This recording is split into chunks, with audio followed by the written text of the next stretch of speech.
Audio story from Sri Vaishanava Swami Aalavandar.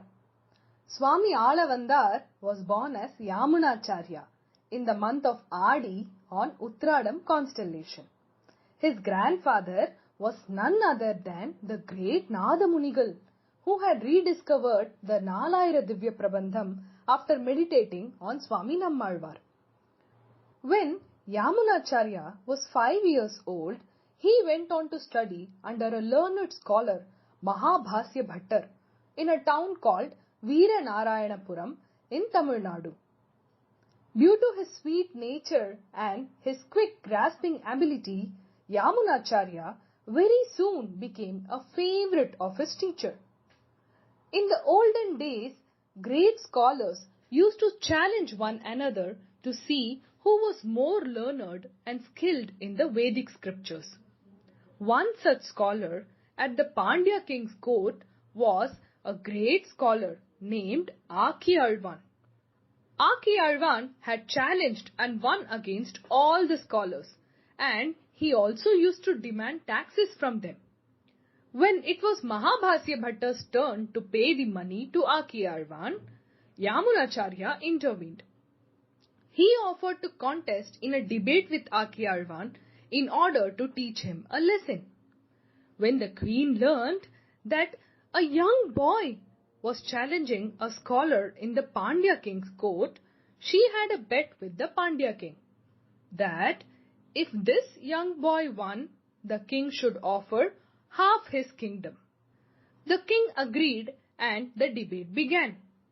Acharyan said, "You look like a very young boy.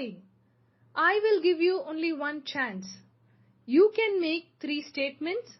I will contradict them. If I fail to contradict the statements, you, young boy, can be declared the winner." Yamunacharya accepted and put forth the 3 statements. 1. Your mother is not a barren woman. 2. The king is a righteous and powerful ruler. 3. The queen is a model of chastity. Hearing these statements, Acharyan became perplexed, as there was no way of contradicting any of these statements. When Acharyan could not refute it, Yamunacharya was instantly declared the winner. The Pandya king dismissed Acharyan from his court, and as promised to the queen, he gave half the kingdom to Yamunacharya.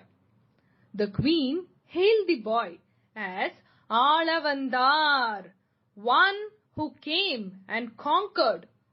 Thus, for a short period of time, Aalavandar enjoyed the pomp and materialistic richness of a royal living.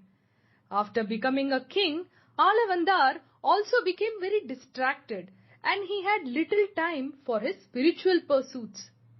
Meanwhile, Nadamunigal, the grandfather of Swami Aalavandar, had entrusted his chief disciple Uyyakondar the task of tutoring his grandson.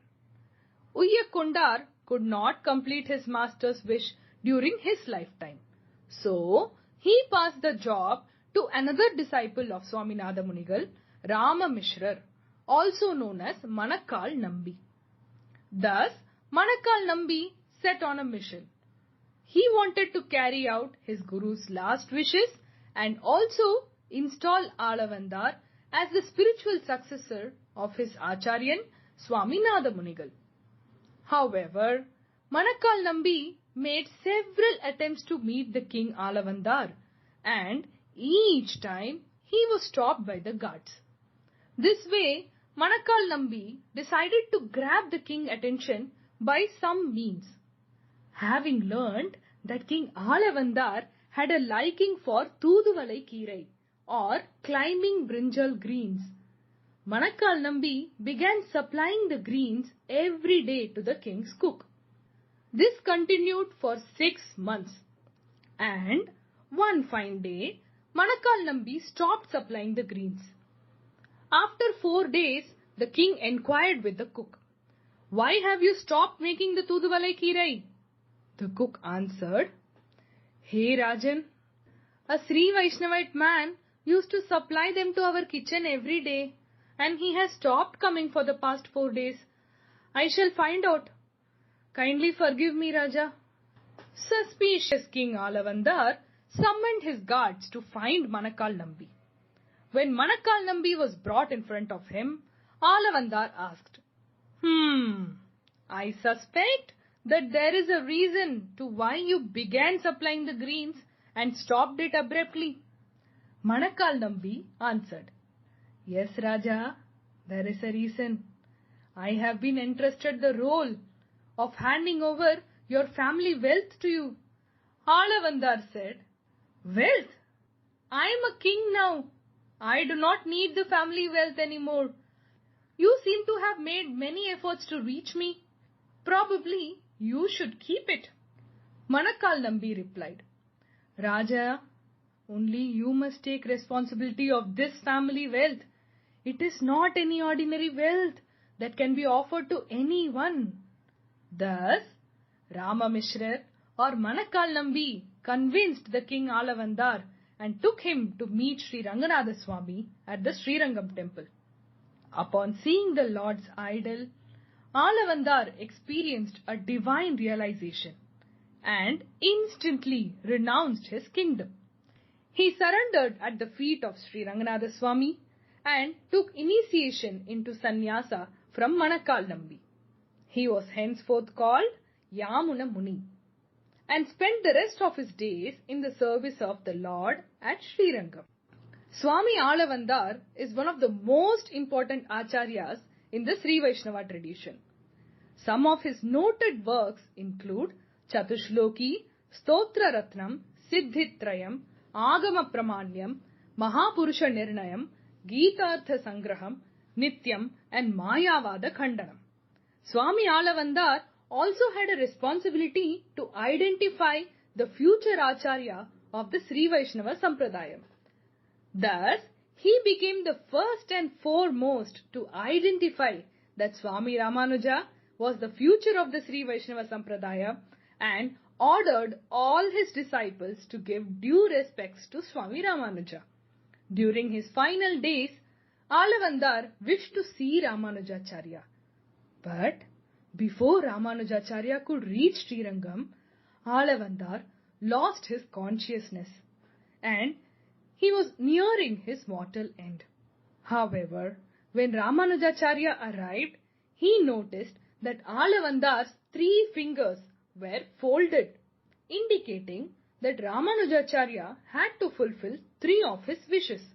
Swami Ramanuja declared to the world that he would commemorate the name of Parashara on earth by giving it to a person worthy to bear it. He would compose a commentary on Thiruvaimozhi, the magnum opus of the Saint Nammalvar, and he would compose a commentary on Upanishads, Vedanta Sutras and Bhagavad Gita. Immediately, Aalavandar's bent fingers opened up and Swami Ramanujacharya went on to successfully fulfill all his requests. Aalavandar attained lotus feet of Sriman Narayana after fulfilling all his duties. Today, on the auspicious occasion of Swami Aalavandar Trinachatram, Adi Uttradam, we pay our gratitude to this great master of Sri Vaishanava Sampradayam. Aalavandar Tiruvadigalai Charanam.